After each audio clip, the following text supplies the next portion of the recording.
Hello, Gemini. My name is Jamie Hauk, and I am going to be doing end of the year reading, beginning of the year reading. So I'm going to draw out 3 cards for what lessons and energies are that you may have learned or had to work through for the year of 2016, or should hopefully wrap up by the end of the year, since this is a 9-year and 2017 is a 1-year. So I'm going to do a reading for what lessons are going to be coming up for you in 2017. And it would be ideal to make sure that you wrap up all baggage and loose ends and everything that you don't want to bring over into the new year by the end of this year. So the first card that I'm going to draw from is the Enchanted Map. Okay.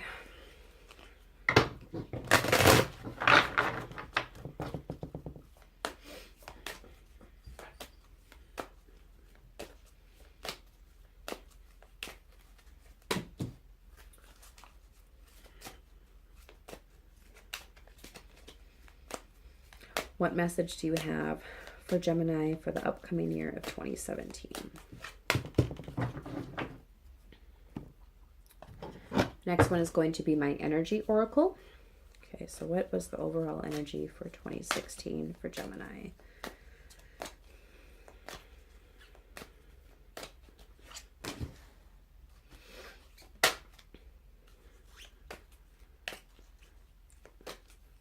What is the overall energy for Gemini for the year 2017? What is the overall energy?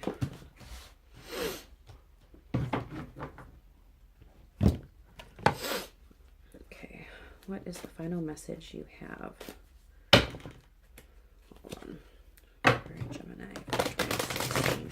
What is the final message for Gemini for 2016?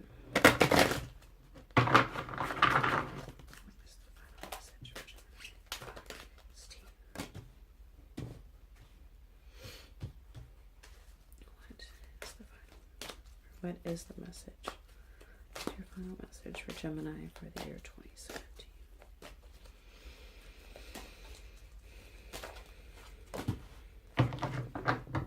Okay.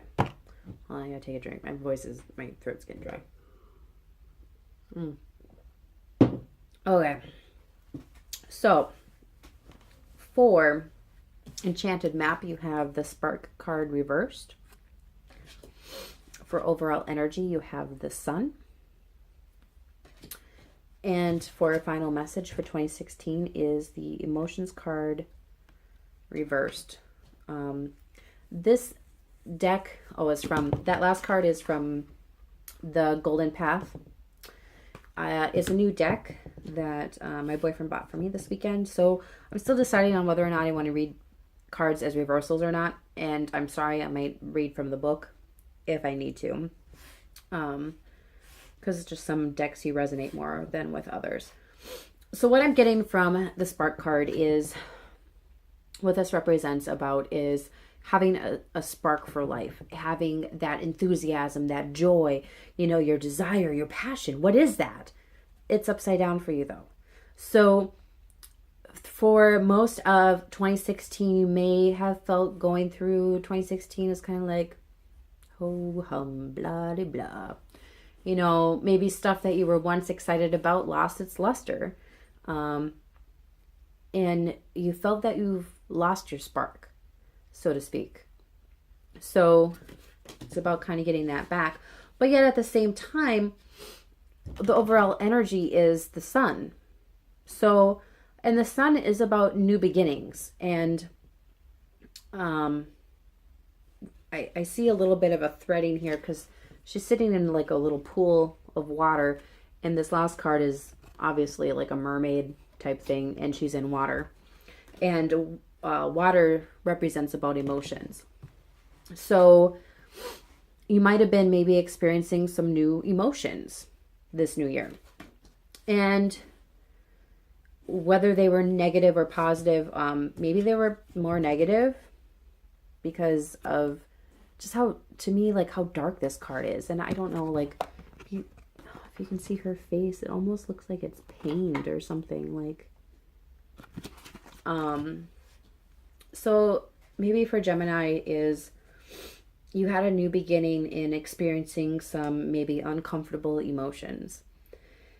And because of that, since you spent a lot of your time in 2016 within those uncomfortable emotions, you may have felt that you don't have your spark as much, or you've lost your spark, you've lost your edge, you've lost your passion. What is going on with me type of thing, you know? So in order to wrap that up, I don't really get that this is really a whole negative thing, or that you really need to wrap up anything before by the end of 2016. I think it's just more so acknowledging that. Know that emotions are temporary, and know that, okay, this is the message. Know that emotions are temporary, and know that just because you have uncomfortable emotions, or you may be feeling down at some point in times, doesn't connect with your desire or your spark or your feelings of inability to go after something that you're passionate about. They aren't connected. I mean, you know, people have bad days, people have bad weeks. That doesn't mean that you still can't move forward, or that you've lost your edge, that you've lost your spark. It's still there. It just needs to be reflamed. So I think the lesson is just to acknowledge that and not spend that time thinking on that and getting totally lost in all that emotion. Because, you know, with water, sometimes it's nice to relax in water and let things go. Sometimes you have to experience emotions, but it's another thing to drown in them. So, okay. So moving on for 2017, for message to learn is Sacred Pool, right side up, Door to Value, reversed,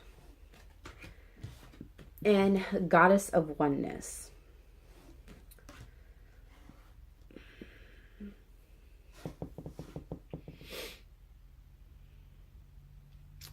The reason why I was saying that, you know, it's okay to be in water and experience that emotion was because that's what this kind of reminded me of. I don't know, it's hard to see because of the stupid light, or my light on my camera, but it's like a girl and she's like floating in this water, but she's got like this spirit or this breath coming out of her, you know, so she's just kind of laying there. She's in the sacred pool, she's reflecting. So take a lot of time for 2017 to really reflect about those emotions. Those emotions are going to come up again, but it's okay to experience them, reflect on it, but don't let it drown you, okay? And Door to Value reversed. Please don't worry about this, because I know, like, initially you would think like door to value, like, oh no, I'm gonna have financial troubles or something like that. But what I'm getting from this is, by not, a way to help yourself not feel like you're drowning is really take stock of what you have, you know, for that spark, you know, like think about like what goals you have already achieved. You know, what are some things that you are to be thankful for? Like material value things, like real world things, you know, because door to value, you know, because you see money out there and keys, and beyond that is like a house and columns and sunniness and flowers and like opening up the golden gate, but it's reversed. So to me, that says that you need to work in order to flip that over, is you need to take stock of the material success and the material things that you have within your life. That'll help keep you grounded so you do not essentially kind of metaphorically drown in your emotions. It'll help keep you tethered. So I'm going to read off what the affirmations are for you for that.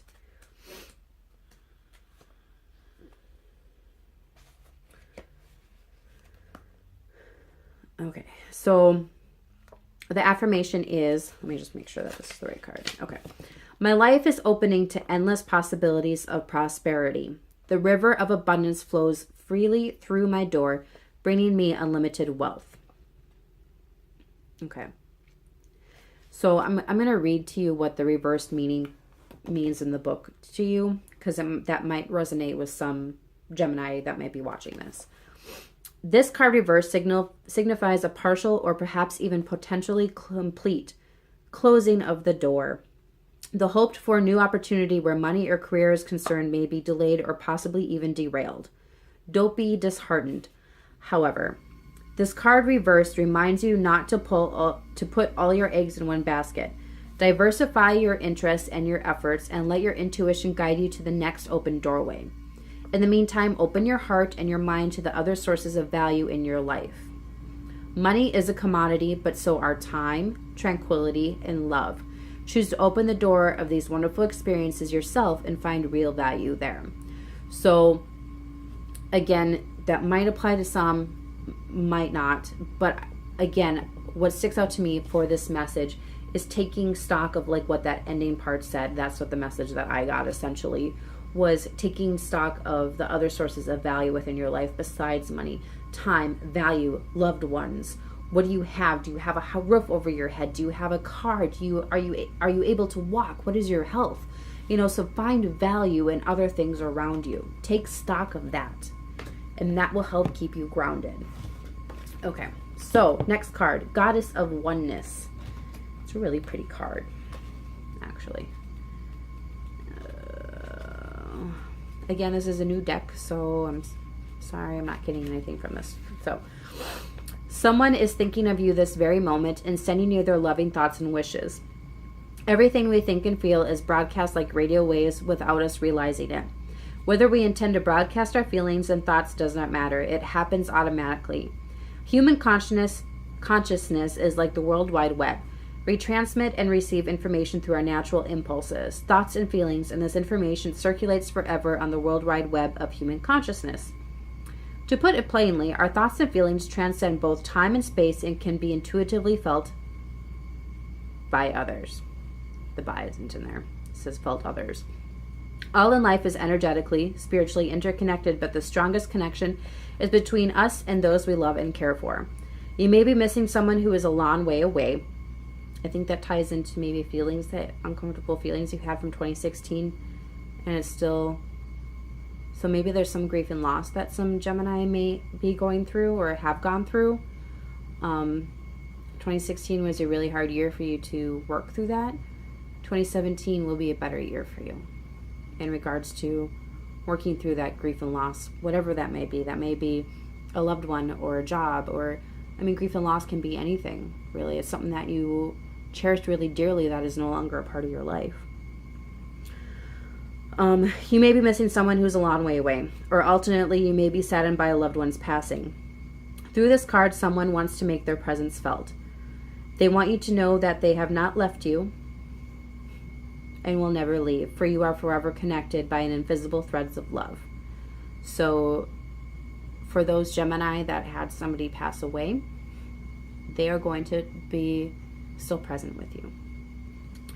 No amount of distance or time will ever change that which is united in love. So here is 3 affirmations for you to focus on for the year of 2017. My love transcends all time and space. I am forever spiritually connected to those I love. Time and space does not exist within my soul. So, all right, Gemini, I hope that was helpful for you. Hang in there, and 2017 looks like a promising year for you. So, all right, thank you for watching. Mwah.